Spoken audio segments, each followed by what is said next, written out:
Good afternoon, everybody, and welcome to this session focused on startups and entrepreneurs boosting big data corporate innovation through DIHs and data innovation spaces. I'm Daniel Saez. I'm the Strategic Intelligence and Technology Transfer Director in ITI, which is also coordinating the DIHs for Data project.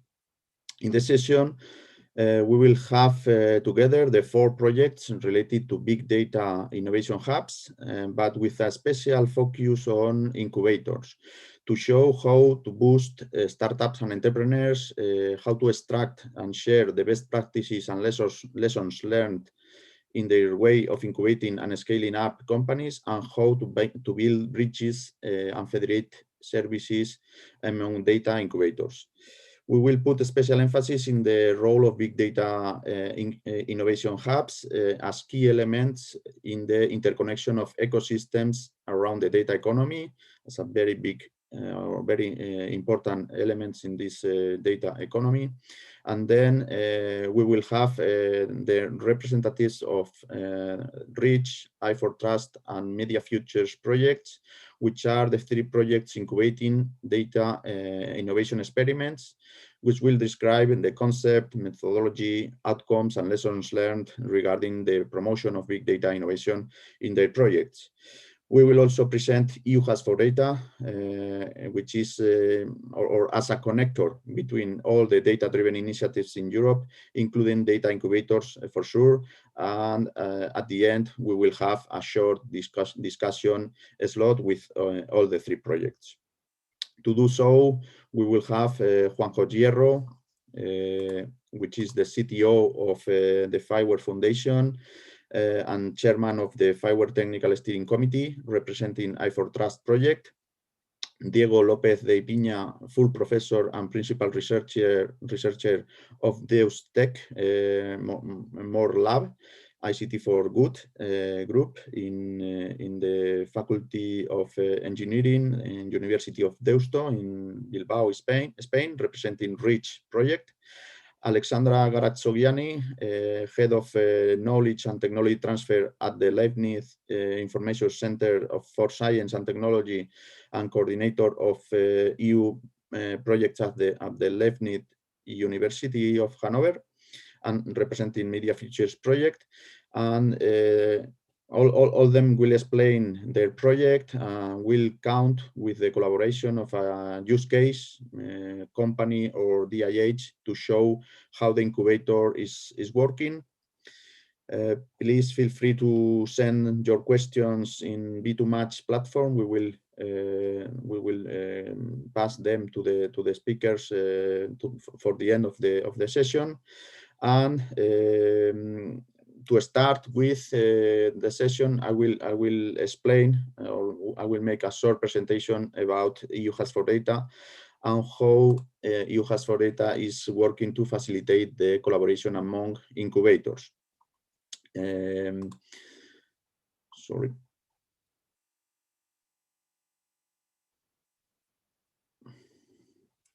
I missed some information.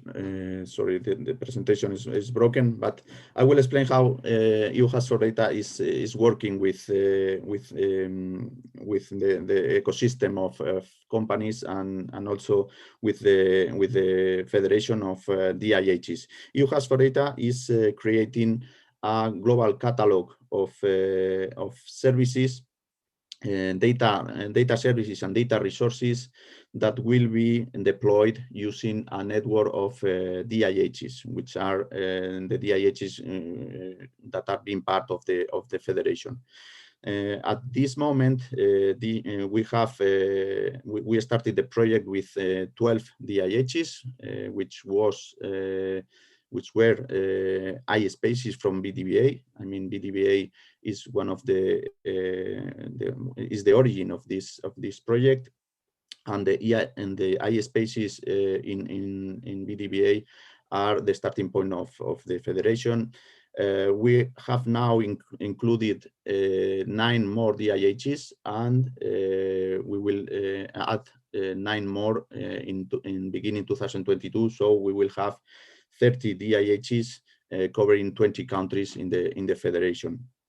As I said before, the objective or the aim of EU has for data is to create a global catalog of data resources and data sets, and also data services, including access to infrastructure and also training courses, in order to provide a global common data space, or a European common data space connecting the DIHs. And this will create a high impact in the European data strategy. The Commission is considering this project as a kind of coordination and support action in order to promote the creation of this data economy and the common European data spaces. And we are trying also to connect to all the stakeholders in the area of in the data arena. For example, data incubators for sure, but also networks of SMEs, AI initiatives, skills providers, and other different, all the different activities or initiatives that are around data in Europe. For data incubators, we have defined value proposition, and for all the other actors, we have defined a value proposition from EU Has for Data in order to know what EU Has for Data can provide to those initiatives, and also what those initiatives can provide to EU Has for Data. And we are now working to create a stakeholder group, which will start working or meeting at the beginning of 2022, and we'll create this collaborations agreements and engagement around the European common data spaces, and how to coordinate all the initiatives around this area. Going ahead to some of the slides that were still there, because the presentation was broken in some way. I have them shared it with others. This is one of our main value proposition for incubators. EU Has for Data is providing huge business opportunity for the incubators to attract more SMEs. As we will see in these 3 projects, they are addressing different SMEs in their incubation process, and with different processes in each project. But EU Has for Data can provide the access to more SMEs, and to increase the coverage of the project in different countries and different region and different kind of SMEs. EU Has for Data is also becoming a specialized resource center for data services and technology, with a European reach for the startups, as I said before, to increase the coverage. And then we are providing potential benefits to incubators. We can talk a bit more in the discussion slot, but we can provide access to specialized data services, technological consultancy, infrastructure, and data platforms. We can provide access to international data sets already tested and curated, very important to deploy experiments and also demonstrate how technologies can use data. We need tested data and curated data. Training courses and material as a very important point to increase the people with the skills, with the needed skills to work in companies that we are lacking a lot of talent in Europe regarding big data, data science, and so on. We are providing technical support in the development of proof of concept and also minimum viable products. And one very important point, which is the sustainability of different initiatives that maybe cannot continue once the funded project is finished. So EU Has for Data is providing a field where these projects can be sustainable in time with some services to support the projects. Also dissemination and impact, and finally access to direct funding, as all the other projects, most of the other projects, through the open calls that are being launched, and we have 3 open calls in the project. We launched just the 2 days before, on Wednesday. We launched the second open call. It's open till the 1st of February, and we will fund 14 experiments with 60K per experiment in funding, and 70K in services provided by the DIHs to these experiments. The first webinar will be the 15th of December, so you can, if you are interested, you can stay tuned in our website and also our Twitter channel, because we will inform about the webinar in those channels. So DIHs for Data is welcoming data incubators to support them in their test, exploitation, and sustainability actions. And then this session is willing to share ideas and connect with all these 3 incubators. And for this, we will have this panel with 3 projects, and we will start with Juanjo Hierro from Fireware Foundation and I4Trust project. So Juanjo, the floor is yours. Okay, thank you very much.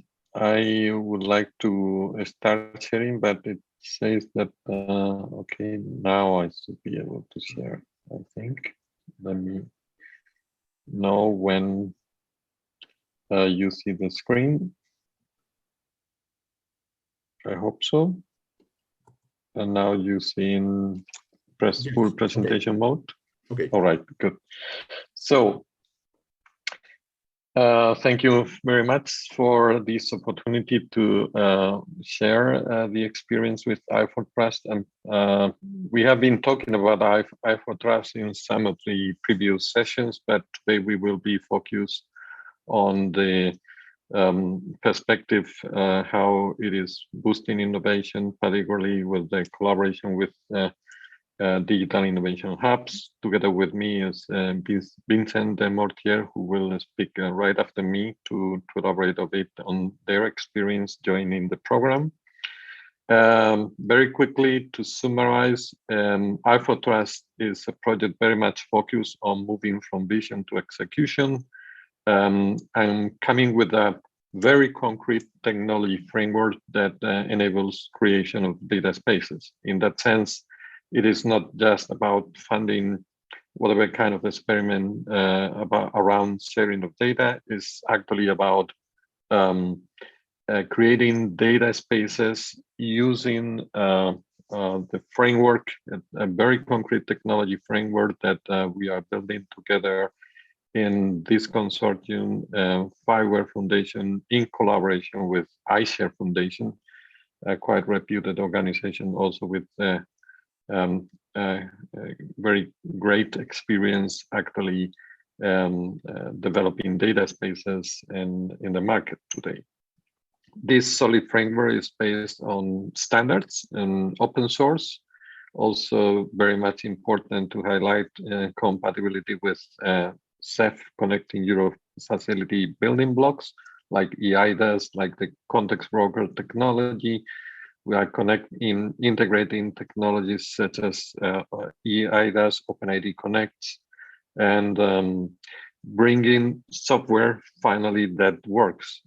You will find this technology framework available on GitHub, and is made up of a combination of open source fireware components, robust components already tested in the field, combined with the iShare scheme that including iShare satellite services and other services that, as I said, have been proven quite already useful for creation of data spaces in logistics, particularly in the Netherlands. lot of training materials that has been produced within the project to help understanding how to develop experiments using this framework. And I want to highlight it's a framework we aim to evolve, also bringing alignment with an initiative you have probably heard about also during this whole event, which is the Data Space Business Alliance. And in that sense, evolving that framework, we have already to support technologies like connector technologies, verifiable credential presentations, and very soon integration with distributed ledgers technologies like Elastia and EPSI. We have just closed the first open call, which we are very proud about the results. 15 experiments involving 15 DIHs and up to 84 SMEs from 14 different countries. So actually a quite diverse portfolio of experiments that will help for sure to extract many lessons and get experience and make this whole technology framework much robust. It's all around creating a community, as I mentioned, and I want to highlight the very important role played by the digital innovation hubs. Actually, as part of the methodology is that of engaging the digital innovation hubs in the first place, providing them the necessary training, the necessary also marketing material so that they can help, they can easily disseminate the framework among their networks, and giving them finally the support to all the experiments that are selected. This is a bit the timeline that we have followed in connection with the first open call, but I guess you are very much familiar with open call processes, so I will not go into the details, perhaps highlight, because this might be a little bit the genuine aspect of I4Trust, this phase initially that has to do with training the DIHs in terms of value proposition around I4Trust and the technology we are using. We certified experts within these DIHs on how to use the technology and so on. Last slide is to just highlight some concrete lessons and learned during the process. Perhaps what we have understood, and I think is something very relevant in I4Trust, is that a crucial element in engaging DIHs, but we will hear Vincent more, and so I don't want to reduce his time, is bring value proposition there for DIHs. What is I4Trust giving to them? How we can help them to develop their mission. It was very important to create materials and develop the necessary training for that. Second message would be communication dissemination through webinars, social media, etc. kind of events you can create is good, but at the end of the day, also it proved that the one-to-one communication was rather important.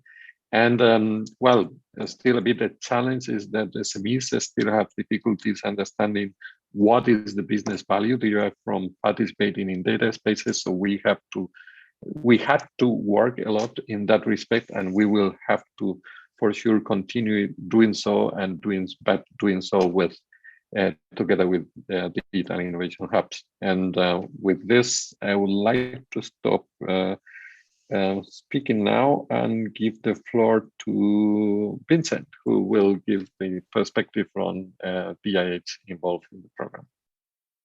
Yes, thank you, Juanjo. So you should see my screen now. So indeed, I represent here a digital innovation hub located in northern France and called Faubourg Numérique. That is also registered as a FiWare High Hub. So we have some expertise in this specific technology.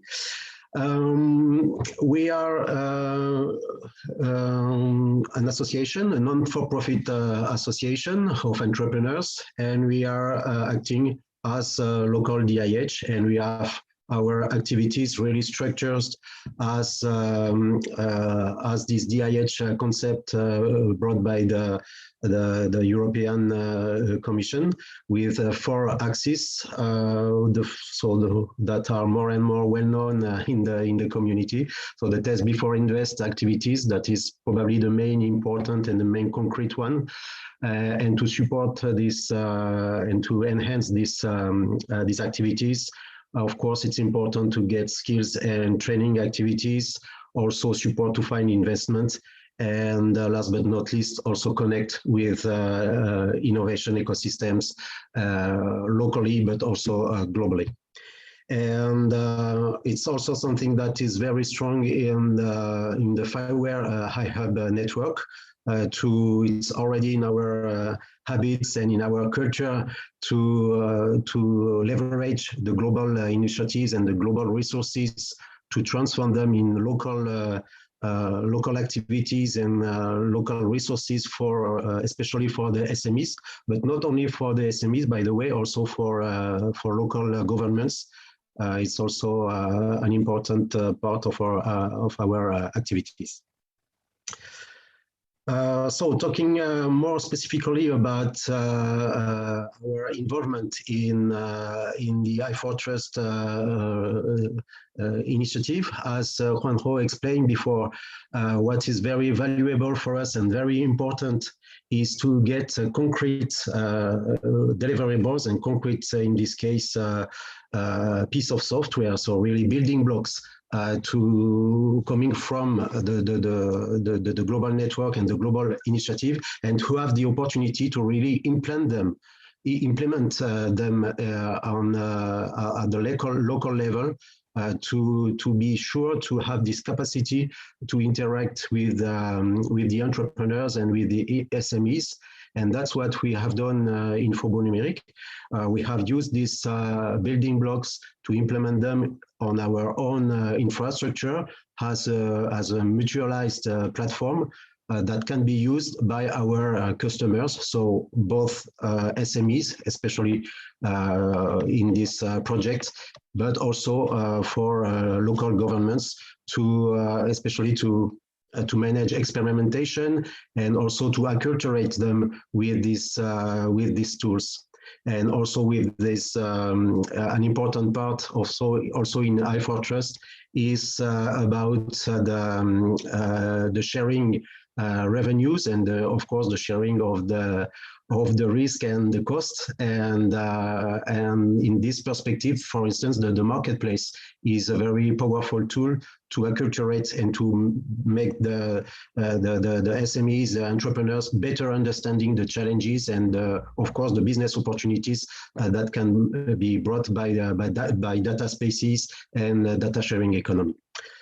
And of course, to have the capacity to use and to better leverage these tools, it's very important also what Juanjo said, to have access to courses and training materials, and also this fact that the iFortress has this certification process also to give us credibility when we interact with entrepreneurs or local governments, to say we have this capacity and it has been certified by a global organization, and it gives us more credibility and more also powerful speech towards our local stakeholders. And also important, have this capacity to use our local language let's say to transfer the knowledge in a more efficient way to the stakeholders and to the project owners. Also, for the two other aspects, the fact that we are engaged in the iFortress project is also a very good opportunity for us to have more global visibility and to attract new partners and cross-border partners. For instance, for the first open call, we have been contacted by, I think, about 10 companies coming from 6 different countries in Europe. And we have supported them to build up consortiums and to apply to the open call. So we have contributed also in this case to help them to apply and to get some investments through the open call. But not all the SMEs that have contacted us were ready or mature enough to participate in the open call, but we keep the link and we keep on working with them, even if they have not applied to the open call, or maybe they have applied but they have not been selected among the finalists. The interest, the contact is there, and also we are keep on working with them to use the technology and to support them to make business with this technology. Of course, for the finalists, it will be more intense, and they will bring the success stories as leaders and as front runner. But it's also important to have these front runners also to support, let's say, the followers that can also have a great interest to better understand how to leverage this kind of technology and initiatives, and also this new way to think about how to make business, to define new ways to define possibilities to have new revenue streams and business models. And it's also, of course, of strategic importance, especially to SMEs, to get ready to get involved in this kind of new ways to think about business in the data economy, let's say, and to be part of the future opportunities that will be for sure brought by this kind of very strategic alliance and global alliance, also that Juanjo mentioned before, especially these data spaces business alliance. And to make sure that the local business, and especially again the smallest one, the SMEs, will have the possibility to take advantage of the deliverables of such big and strategic initiatives. So that's it for my part. I hope it brings some interest and concrete insights from a DIH perspective. Okay, Vincent, Juanjo, thank you very much. I don't know, Juanjo, you want to add something to close the session, your part? It's everything from your side. I think it's perfect that the testimonies from the DIHs is what it counts, and I think Vincent summarized that perfectly well. Okay, perfect. Thank you both. I think it's very important what Vincent said at the end of the session, or the speech regarding Data Space Business Alliance, and how different kind of hubs can work together to create this network around the world, or at least around Europe, to collaborate together. So thank you very much again. We will have time to discuss in the discussion slot. And now we will go to Diego López de Piña from University of Deusto to talk about the REACH project. So please, Diego will be accompanied by Reda Noacer from CEA. So hi everybody. I'm going to give you a small talk about what the REACH project is about, and also what is the role and the interaction that we've been having with different DIH centers across Europe. So first of all, why did we create REACH? The idea behind is to ensure that we can foster secure and privacy-aware data-driven solutions. And for that, we thought that it was paramount to try to formalize this concept and come up with the idea of what we call data value chains. There are quite a few definitions out there. Some of them strictly centered around the different activities that have to be applied to data to transform it into a product that has value for the market. But we have a more multidisciplinary view where we think and we realize that for these data value chains to be brought to the market, it is not the business of one exclusive company or organization. There is a huge need to interact with different stakeholders and to reach to different kinds of agreements in order to deliver to the market cross-sector, multi-stakeholder data value chains. So this is the way we define this concept in Bridge. For us, a data value chain represents a multi-stakeholder data workflow where, by applying data analytics, both data and solution providers reciprocally benefit through joint exploitation models. So this is actually what many stakeholders out there are trying to achieve, how to sometimes join forces. Some organizations provide data, others provide part of the solution, and how can you assemble these different parts of the jigsaw into sensible, sustainable, marketable solutions that solve some different challenges.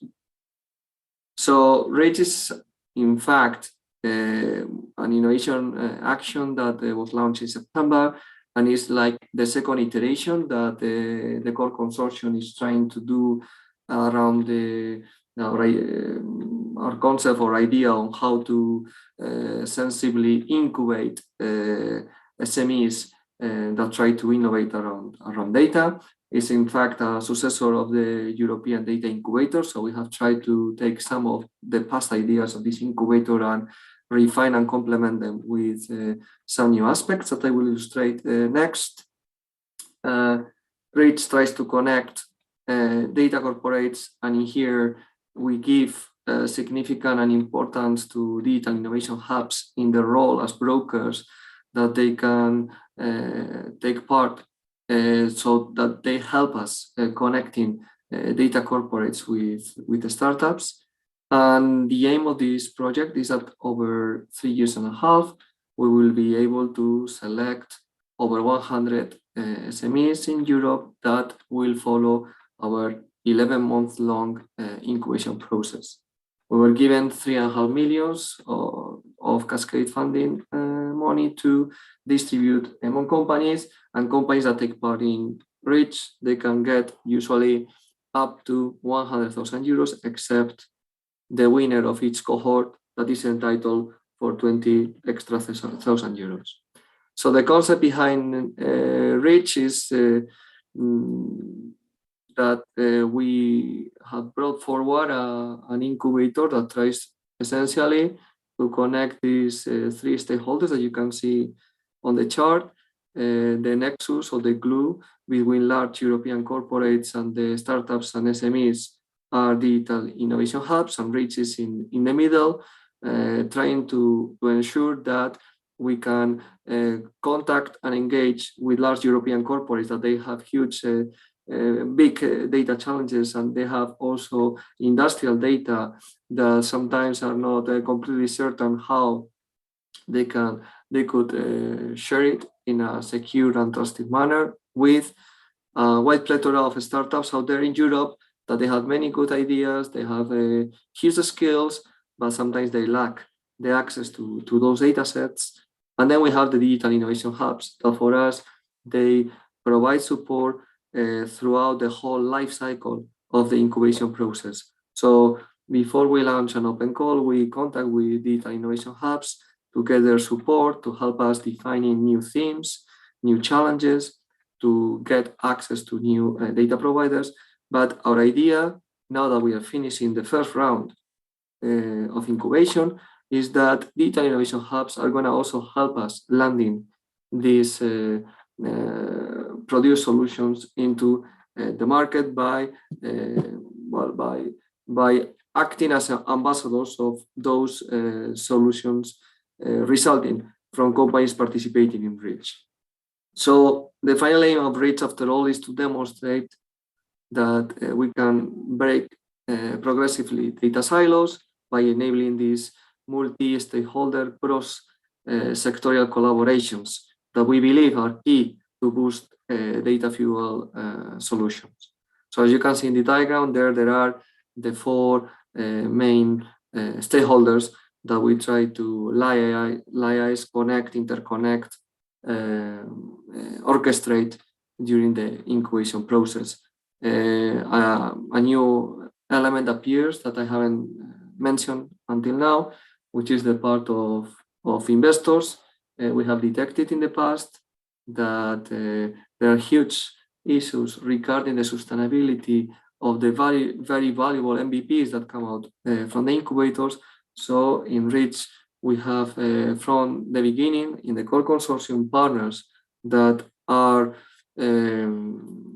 that take part in facilitating, enhancing the connection between our companies and potential networks of business angels or industrial investors. So here you see the core consortium partners, and related to what I just stated, SBAN is the node, the Estonian node of the European Business Angels Network. So it's one of our partners. Brightpixel is another of our core partners that is that basically tries to invest in companies that are interested in certain industrial and retail associated sectors. And we had on board from the beginning 3 DIH centers that I'll talk about them right away. So as a matter of fact, one of the strengths of also of REACH is that from the beginning, we already have a wide range of data providers with us, providing challenges and willing to find companies that would like to address those challenges. We ran also open calls to recruit new data providers. And as a matter of fact, we already executed 1 round for that. And thanks to that round, we incorporated Cofares, which is a pharmaceutical distribution company, EDP, which is a famous energy company, the Town Hall of Bilbao, and also AM Group, which is an important agricultural sector company. We did the same with the digital innovation hubs. We ran already 1 open call. Initially, we had on board DG Hall, that my colleague Reda is going to be talking about what they've been doing for the project. We also had a data cycle hub that actually Daniel is one representative of it. And we also have the IT Smart Home DG Digital Innovation Hub from Greece. And we are lucky to have incorporated one from Italy, the Confindustria DIH, and another one from Latvia that is also called ITI.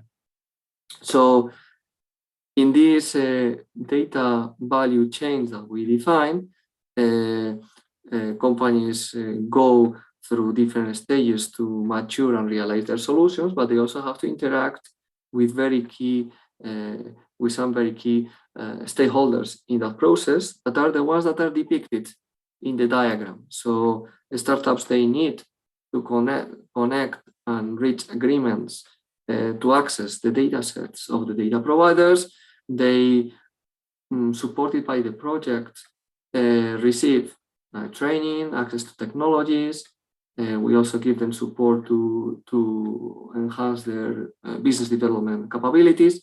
And we also establish links between them and investors. So hopefully the sustainability of an important percentage of the incubated companies can be maintained in time. And of course, we have, as I already explained, a thorough relationship with DIHs that help us in the whole incubation lifecycle. So this is what we offer to companies. I will go extremely fast through it.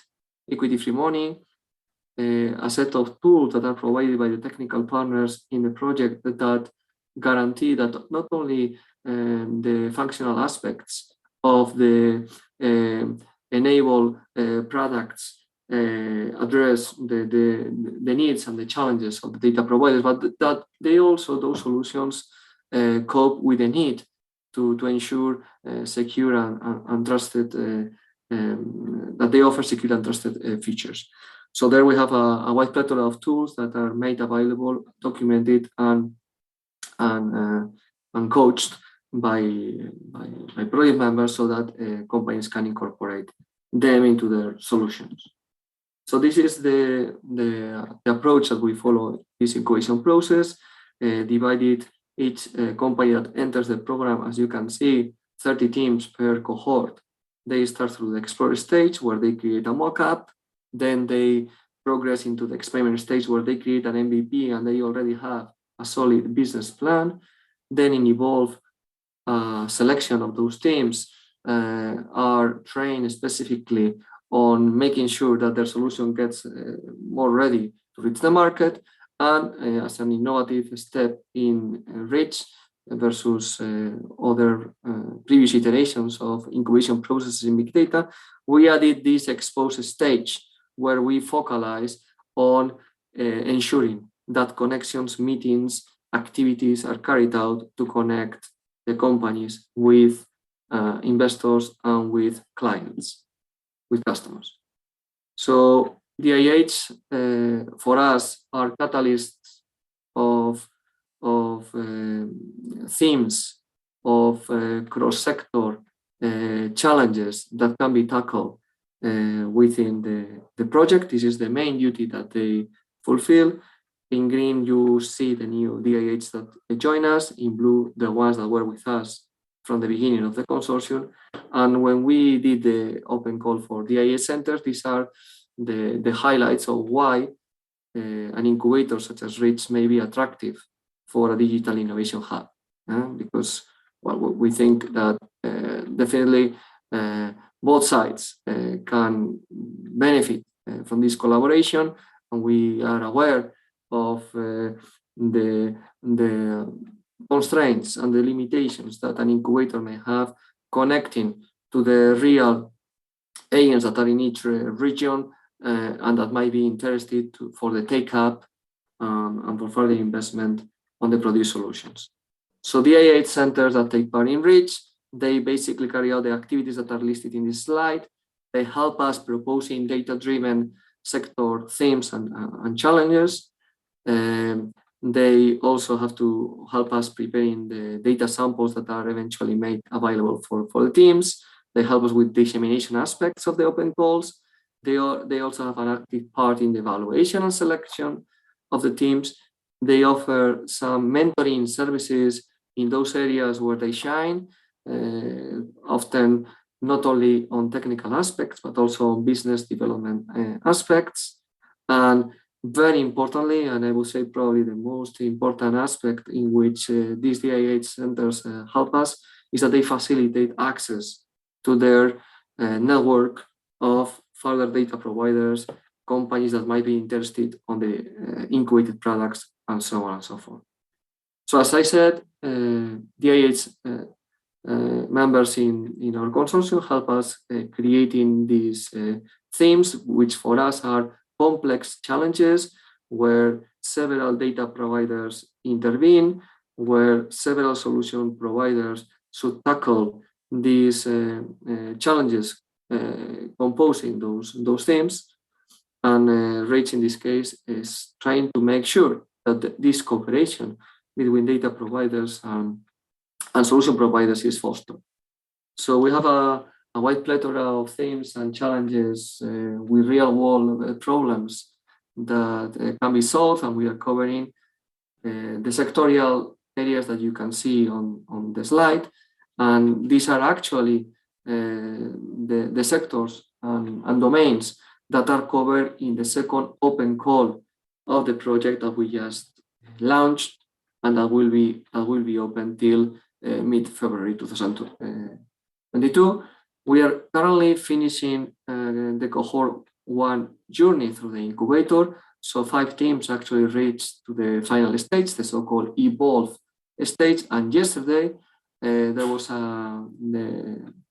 basically the investors forum event that we have organized and took place in the Slash startup event in Helsinki. And there you can see, well, a picture of the teams that took part, and one of the companies cropped actually was the winner of the first round of Reach Incubation. And to finalize, I would like just to state that if there are any interested SMEs in the audience, or the DIH centers also present, please be aware that we have launched the second open call, and that there are different participation opportunities in our incubator, and there you have the QR code that gives you straight access to apply.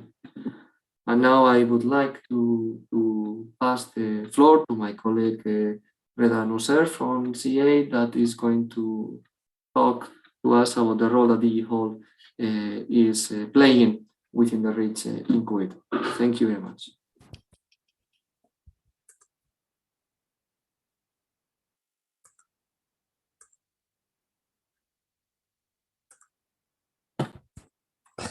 Hello, do you see my screen? Yes, we can. Yes, I have switched to virtual machine and so on. Then I have problem with the camera. That good that you see the slides. I'm Reda Nosser. I have been from SEA that represent the DigiHall hub, present at Paris in the south of Paris.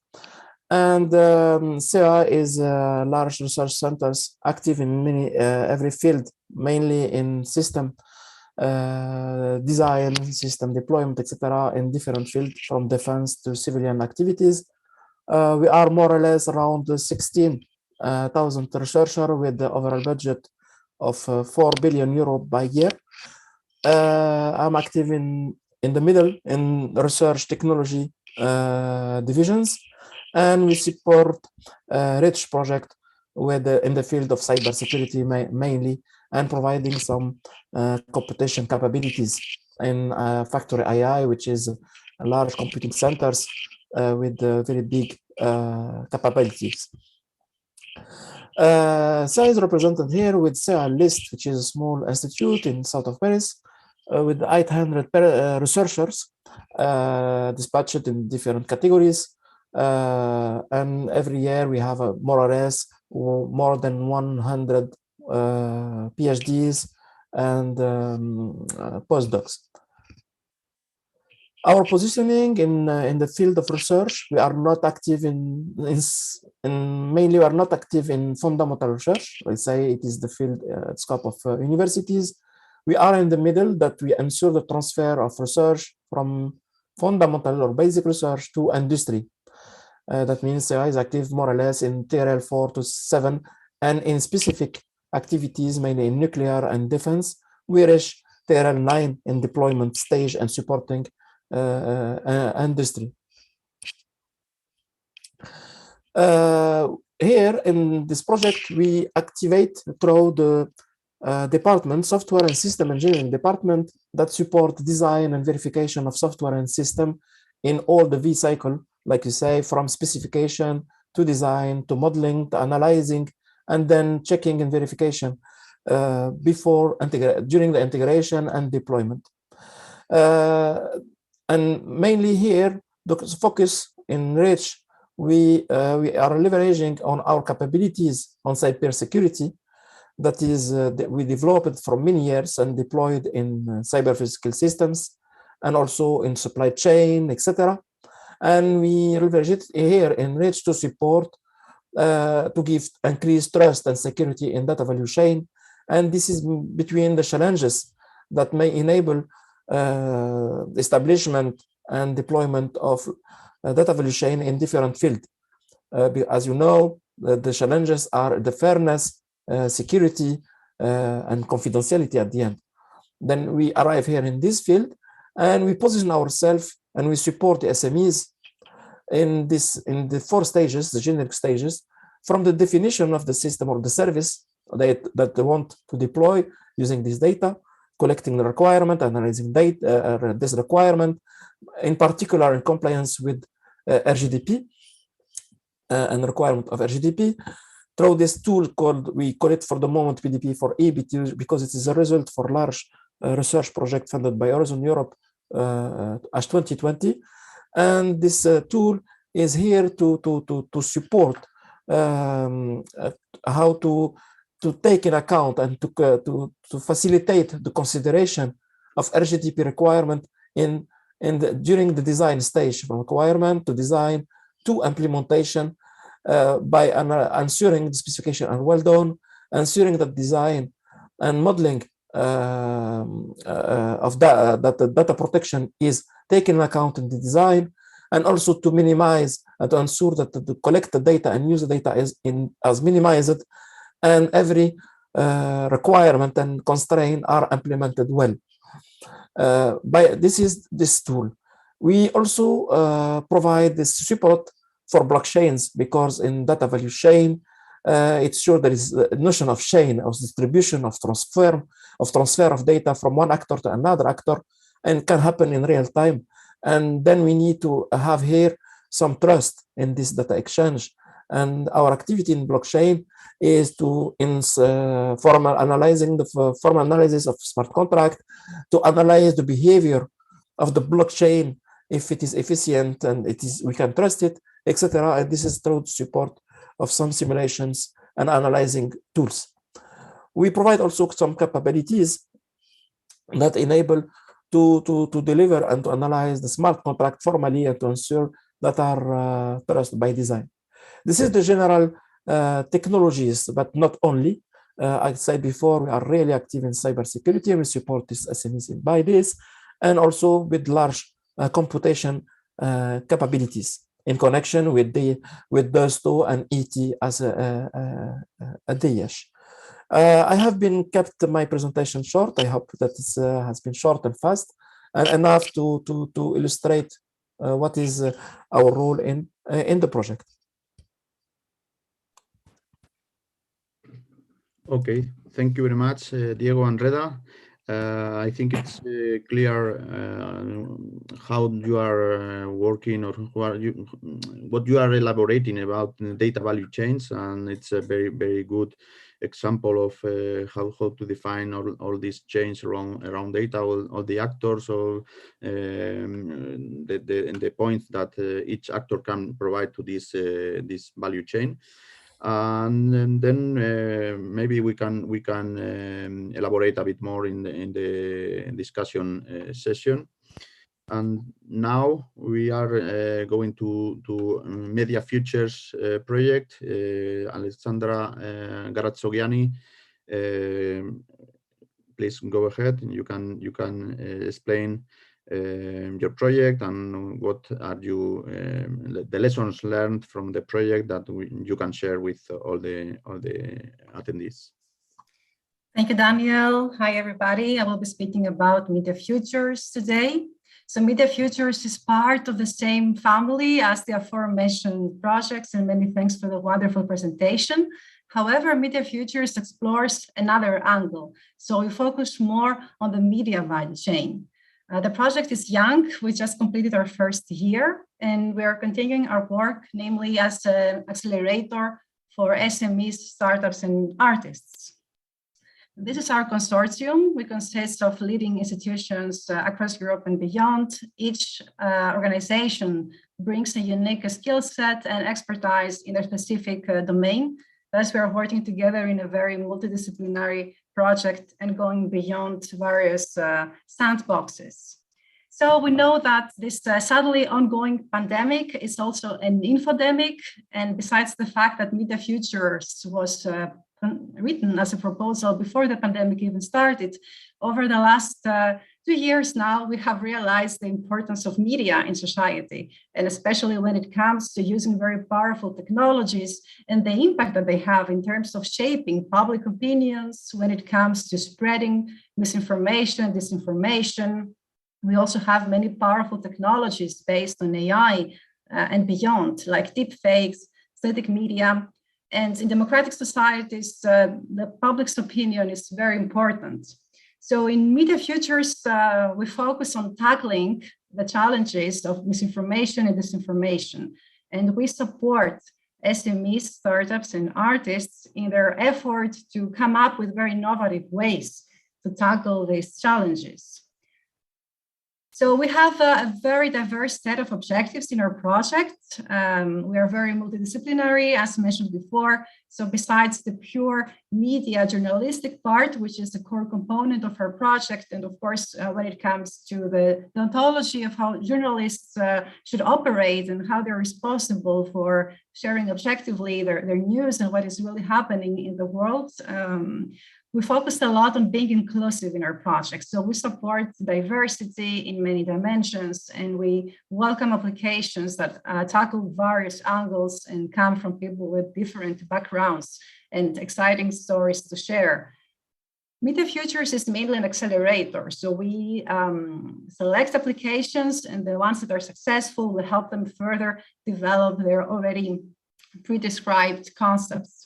At the same time, we offer a lot of support on the technical part, for example, when it comes to working with data and running experiments, as well as on the business part, when it comes to further refining your business model and commercialization plan and working with your customers. And ideally, we want to make you sustainable. So we want to help all applicants that are successfully accepted in the project to become successful in their own domain and sustainable, besides the equity-free funding that we are offering throughout the duration of the program.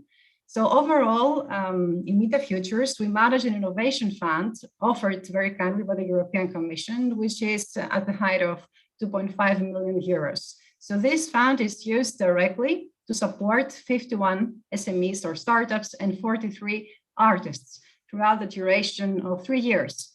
Meet the Futures per se is a very ambitious project because during 3 years, we run 3 different open calls, and we run the respective evaluation process for 3 tracks. And then, of course, we run also the acceleration and residency program that lasts 6 months.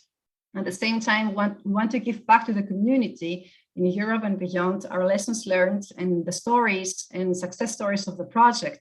So in that regard, we are also working on developing toolkits, best practices, guides, and share what we have learned and discovered by working with our SME startups and artists that can help spur further innovation in Europe in the media domain and also beyond. So if you are an SME startup or artist and you're working with big data, or you want to further transform the media value chain, then Meet the Futures is the place to look into, to apply for our second open call, which is now online. And I will share more on that in a few slides from now. So we really support technology innovation in the media value chain. And we want to encourage people that even might not have a media background, but they still have data tools and other very innovative concepts that can be applied in the media domain. And basically, this should involve journalistic aspects as well as science education and digital citizenship. So the heart of Meet the Futures is tackling misinformation and disinformation. And when it comes to being innovative, it's about bringing together various disciplines and having this cross-pollination of ideas from other domains. That's even if you don't have purely a media background, we do welcome applications from multidisciplinary teams or very innovative concepts that can be applied in the media domain as well. And what are your benefits if you join us and if you're accepted in the accelerator? So we offer equity-free funding for startups, which is very important, as well as for artists. And we offer support when it comes to the technical aspects of your project, as well as to the very important legal and ethical angles. At the same time, we offer guidance and resources when it comes to working with data, big data, and AI.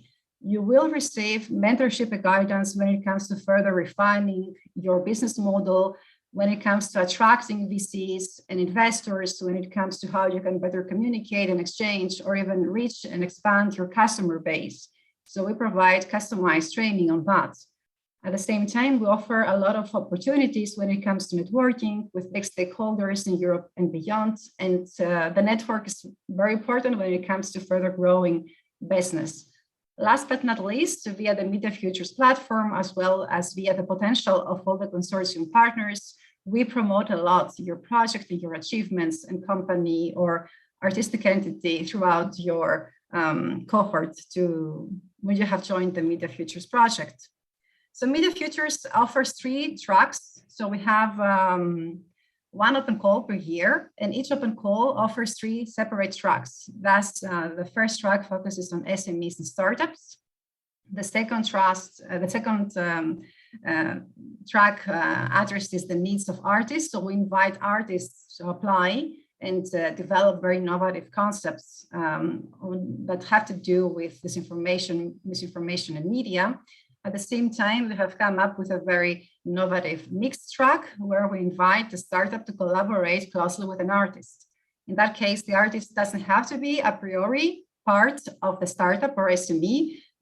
We offer networking opportunities online. This will happen in this month. And we offer this opportunity to network. And so startups can meet artists and can collaborate with an artist to develop a very innovative project. In terms of the funding allocation, Media Futures is a very ambitious project, has high standards. So we follow a specific track when it comes to distributing this innovation fund kindly offered by the European Commission. So there are various stages and KPIs that have to be met. We start with a larger base of SME startups and artists that are initially accepted in the program. And then there are certain phases like the start phase, which lasts 1 month, the build phase, and then finally the exhibit phase where we have the winners per track. In that regard, there are specific KPIs that have to be met and progress to be made. So it's a very demanding project per se that lasts overall 6 months. So we have already completed our first cohort in Media Futures that happened the first year of the project, and I will be sharing now some information on that. Afterwards, I will share more about our second open call, which is launched this month. So we were very successful in our first open call. We managed to attract a lot of attention from Europe and outside of Europe. We actually received many applications, mainly when it comes to startups and SMEs as well artists. And we saw that we offered at the time 4 concrete challenges, namely 3 that had a specific focus and an open challenge one. And we noticed that the vast majority of the applicants had a greater interest in the open challenge. The open challenge, let's say, was providing certain criteria, but was leaving more scope for applicants to develop their concept more freely in comparison to the previous 3 challenges. So we selected 19 applicants successful for the first cohort. And here we can see an overview of the 3 tracks and the 4 challenges, the high numbers of applications received and the high diversity we managed to have. In our effort to disseminate the call, we worked very closely with digital innovation hubs across Europe. We actually worked closely with many of them, and we promoted the open call in many countries. As mentioned before, inclusivity and diversity is a key component of the Media Futures project, and that is reflected in various stages of the project. This is a brief overview of the applications per country that we received. We showcases the diversity, and in Media Futures, we can also accept artistic applications outside of Europe. However, if you are a startup or an SME, there are certain conditions that have to be respected for you to be eligible in the program. Here we have another overview of the tracks. When it comes to artists, we offer the 6-month residency program. And when it comes to the startup and SMEs, we offer the 6-month accelerator program. Now for the mixed track, when the company works with an artist, we offer this mixed, let's say, opportunity where the startup follows a customized acceleration program and the artist, the residency, but there is a realignment to ensure that common and envisioned output is delivered within the scope of the joint project.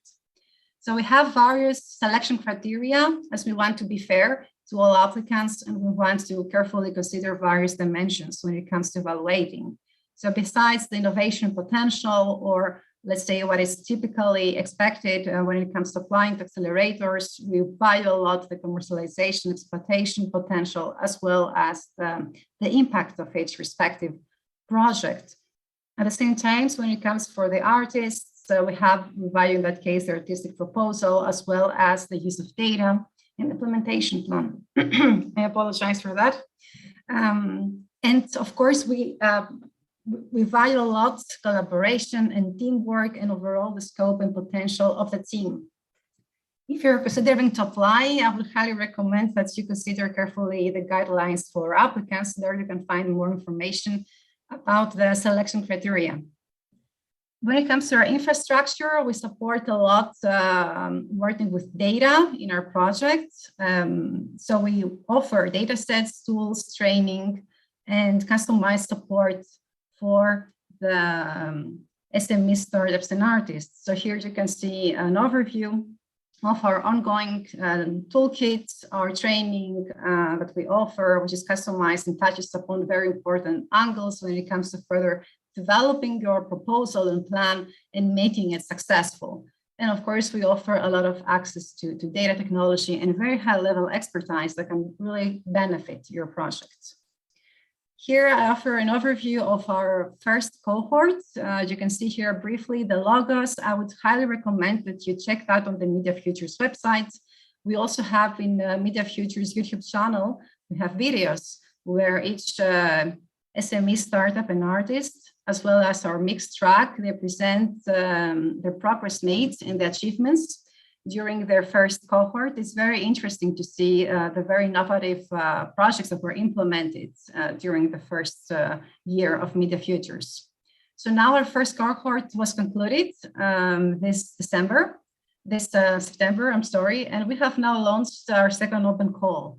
In this case, we decided to give more freedom. So we heard a bit the opinion of the public that showed a more interest for the open challenge.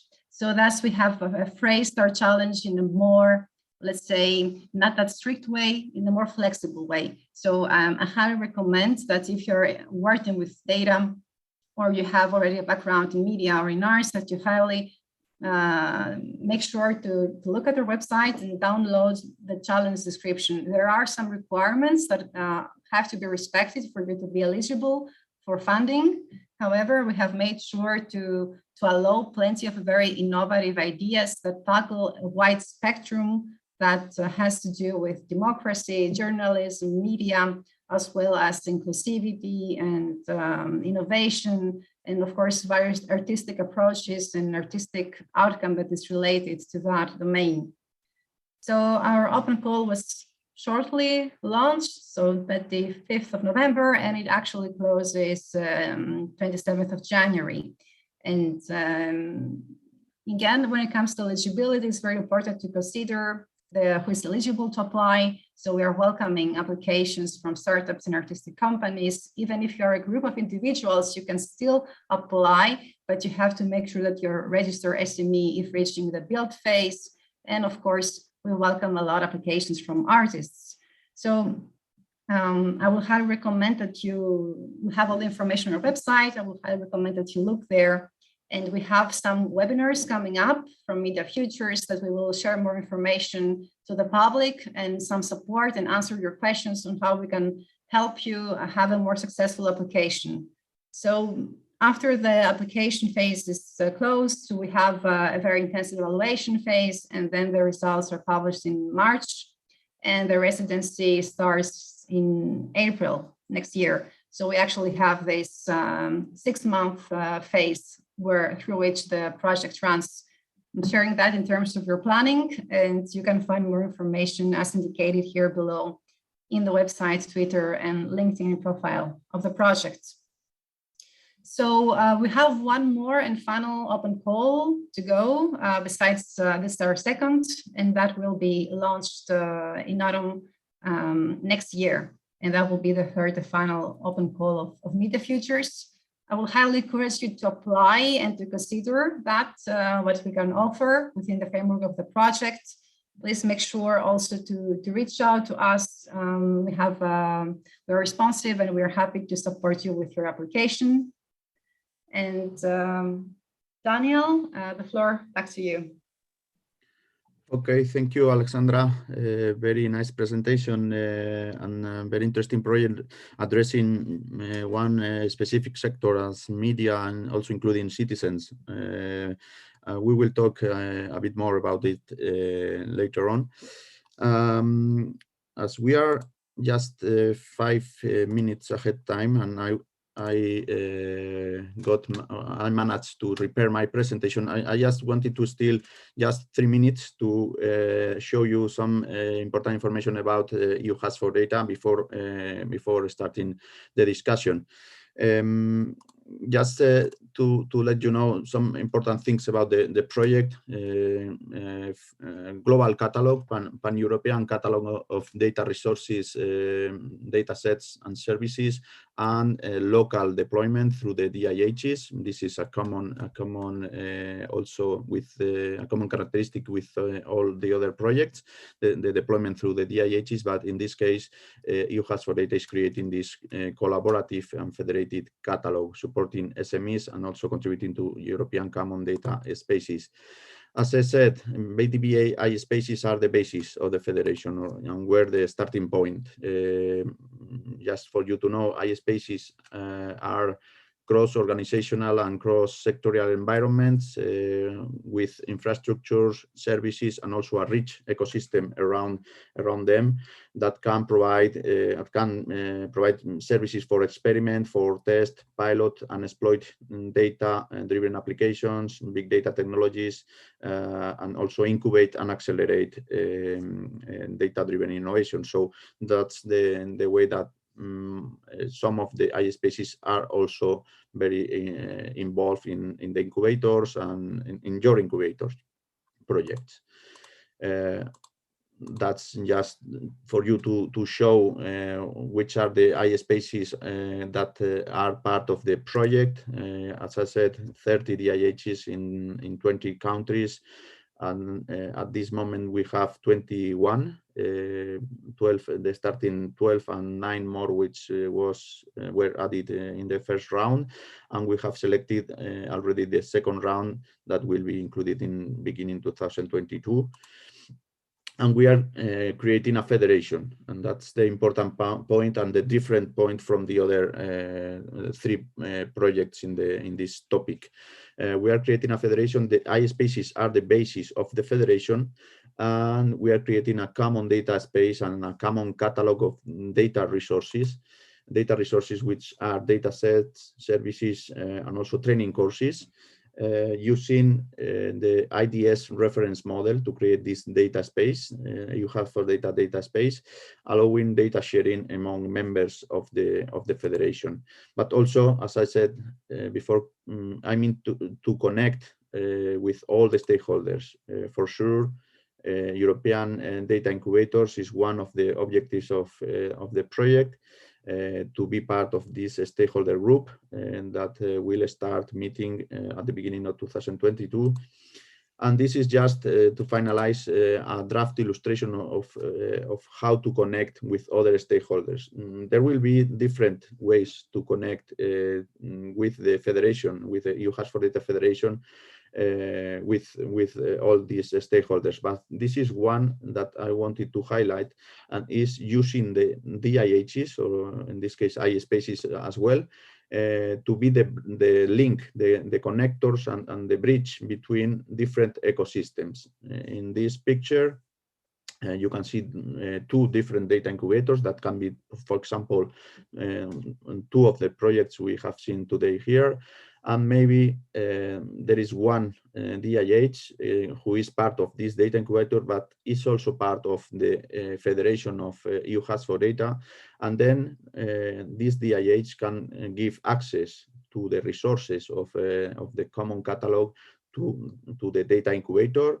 And also data incubator services can be spread through this network to other regions through other DIHs. And also we can connect with other data incubators in order to establish connection between one data incubator to another data incubator. So this is the ambition of this session was in addition to talk about the specific activities in the project and the opportunities to SMEs to be incubated and also get funds and support from all these incubators, how to establish or how can we work to establish connections between data incubators and between DIHs in general in this kind of federation. So for this, and I will start now the discussion panel. For this, we will discuss with all of you some areas, and I will start. I will stop sharing. I will start the discussion talking or launching the question for all of you about how do you see the opportunities and also the barriers in your projects for the companies you are incubating or you are working with. How do you see the opportunities and barriers to collaborate with other ecosystems, not only with your project, but also to collaborate or to access other data sets, data resources in other ecosystems that can be accessed through a connection with different projects. I mean, from one project to another project. Do you see that it will be interesting to connect one project to another to increase the assets that the companies can access, or how do you see these opportunities and barriers of collaboration? Thank you, Daniel. Maybe I go first. I think it's very important to work together to learn from various domains. So it's what we're accomplishing also within BDVA, where we have all the BDVA members working together and sharing lessons learned. Of course, the pandemic has made it, from one side, difficult for us because it's difficult to meet in person or pitch directly to investors. For example, everything has to be online, which is sufficient in one way, but also not the same as having this direct business contact when it comes to that part. So I think it's very important that we continue working together, and the more we discuss the challenges and lessons learned, the more we can learn, even if we come from different domains. Mm-hmm. If you allow me to comment a bit, I think it is both an opportunity, but also we have to face it and not be naive. Is also a challenge. It's an opportunity because obviously through these experiments we are all funding, we would be able to really start thinking about materializing the concept of data spaces. Actually, I can tell you that one of the ideas that came to our mind that was not initially in the project, but might be worth considering, is that there were quite a number of experiments that have been selected in our first open call that were about the smart agri-food. There were 5 out of the 15. And that means, okay, can we start creating a data space for agri-food in Europe? Bringing all together all those experiments. The challenge here, to be very clear, is, of course, everything like that would work if we are creating or relying on the same infrastructure technology foundation, so to say. And well, we have in that sense, we shall not expect to be able to have actual data exchange so easily if we are not able to agree on a common set of standards. That would be a bit wishful thinking. And that is why it is so important, this Data Space Business Alliance that have been launched, because it's actually about, can we try to agree on what could be the basis and the standards and technologies for creating such a framework? Because if we can agree, then there's a lot of things we can do. We can do bringing together the existing projects we have today in this panel, but also the new ones coming out from the Digital Europe programs. So yeah, it's an opportunity, but a challenge, and well, it's up to us to be able to see if we can reach a consensus on what technology foundation to adopt. Okay, thank you, Juanjo.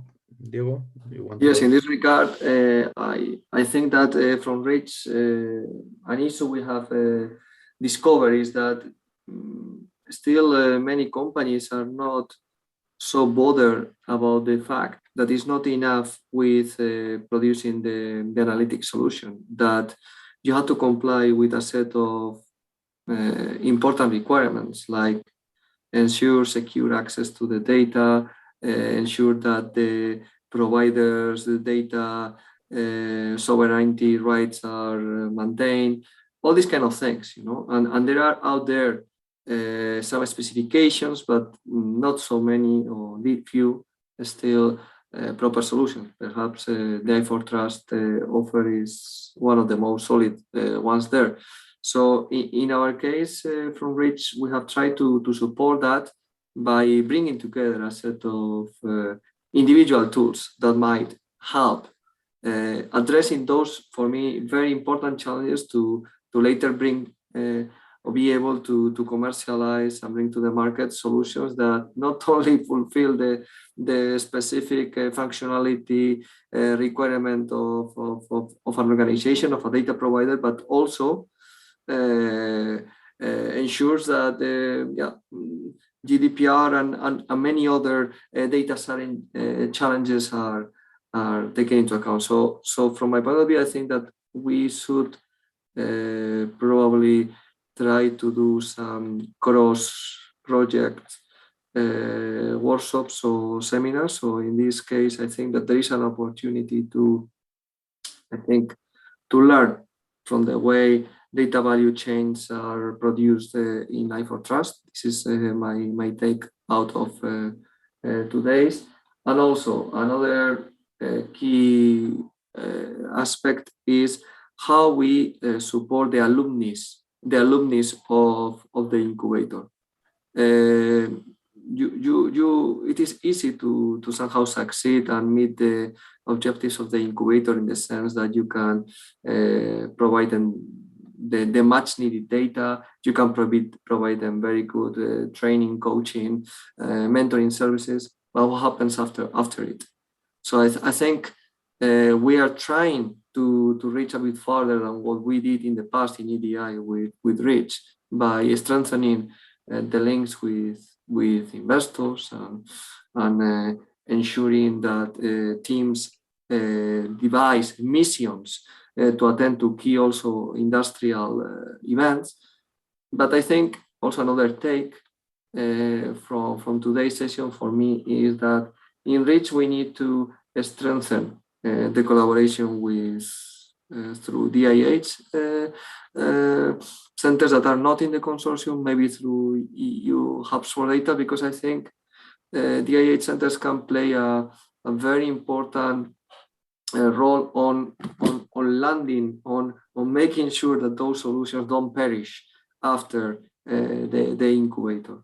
So these are my main two takes out of today's presentations. Okay, thank you, Diego. Going to one of your last points, which is what to provide or how to continue working with these incubated companies.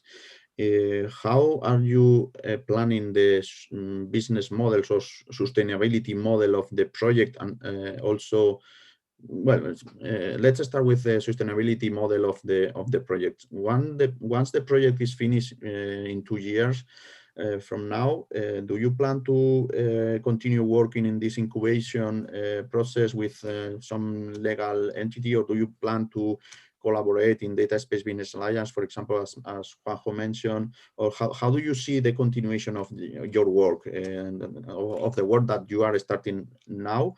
And if possible, how do you see the scale up of the companies you are incubating? I mean, maybe this project is just the first step for creating or for launching a startup and creating a business model for the company. But what about the next step? Is there a connection with investors that can put a higher amount of money for these companies? How do you see these two models, sustainability of the project and also scale up of the companies? I think they are pretty difficult questions. The first one regarding the sustainability of the project. To be frank, we don't have right now any concrete plan, and we definitely need to start thinking on that.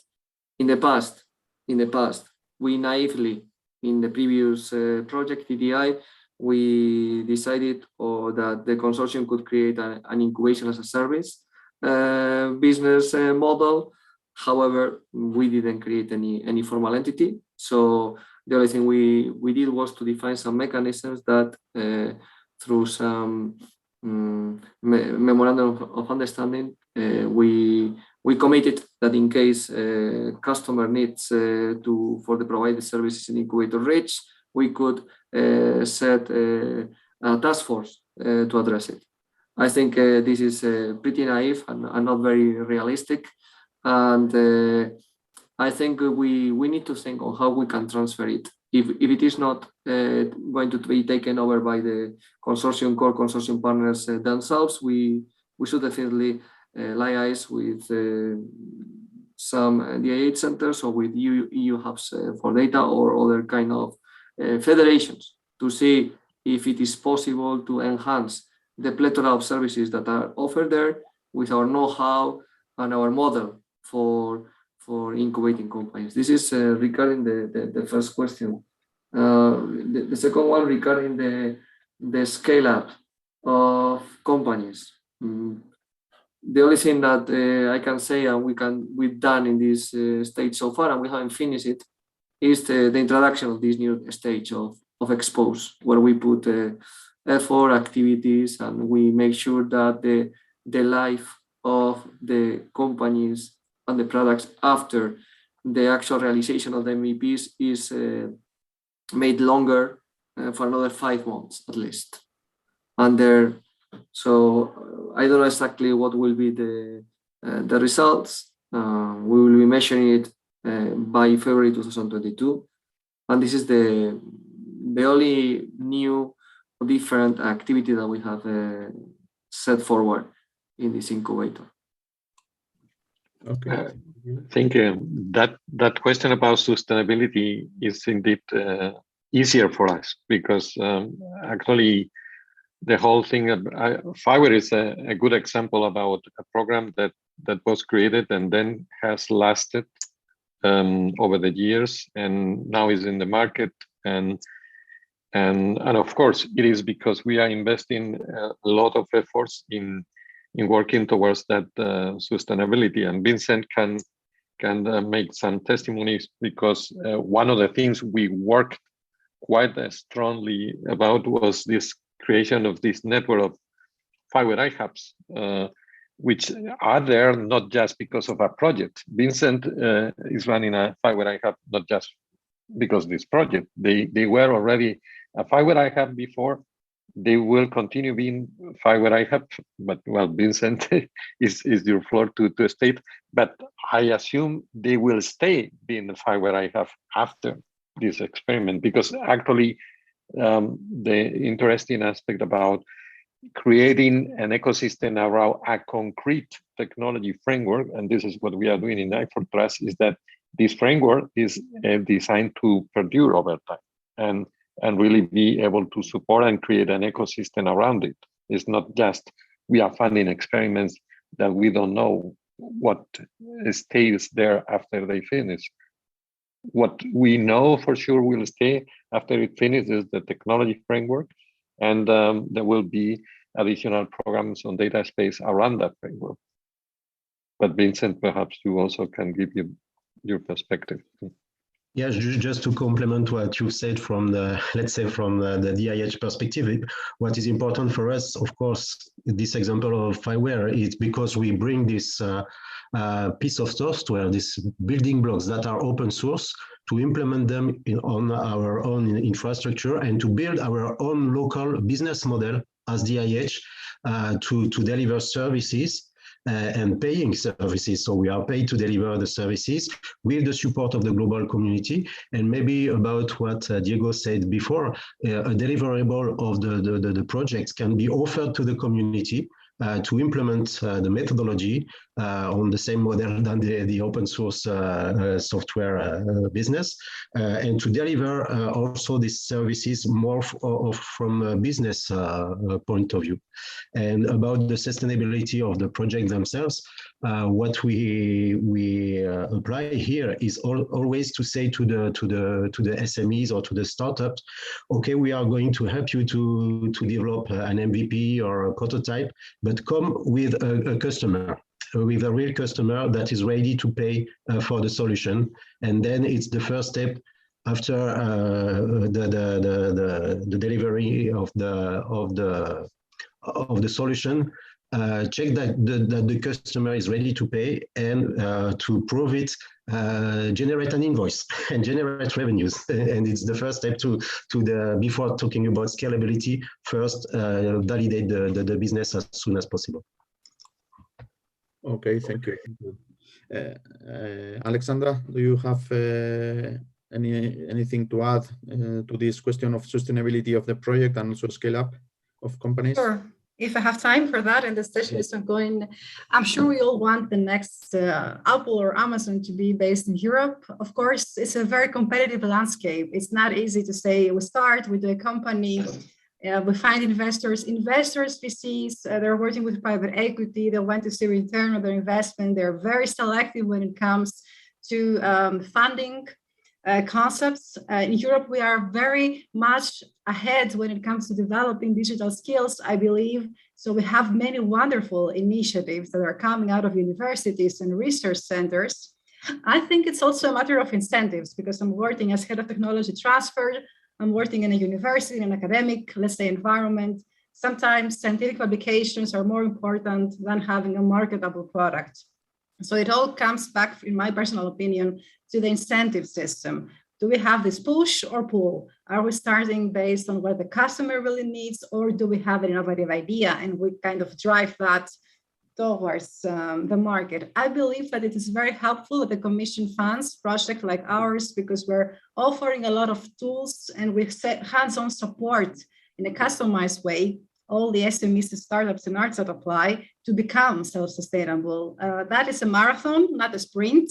All the companies that are successful, they had a long trajectory. So success doesn't happen overnight. It doesn't happen in one VC meeting. It takes time. So it's important to continue all working together in that direction. And we all want to make Europe even more competitive at a global scale. Okay, very good sentence to end with your explanation. We have run out of time at this moment. We have to close the session. I don't know if you have anything else to add that was not, but in very brief, in 30 seconds. Do you think you need to say something? If not, thank you for chairing the session, and thank you to all the attendees to this session. I think it's been quite fruitful, quite interesting. Okay, thank you, Diego. Thank you for organizing as well. And then we close now the session. Thank you very much to all the speakers for sharing all the information about the project, the open calls that are a big opportunity and pragmatic opportunity for companies in short term. And thank you very much to all the attendees for following the session. Thank you very much. Thank you for coordinating. Thank you, everybody. Bye-bye. Presentations. Bye-bye.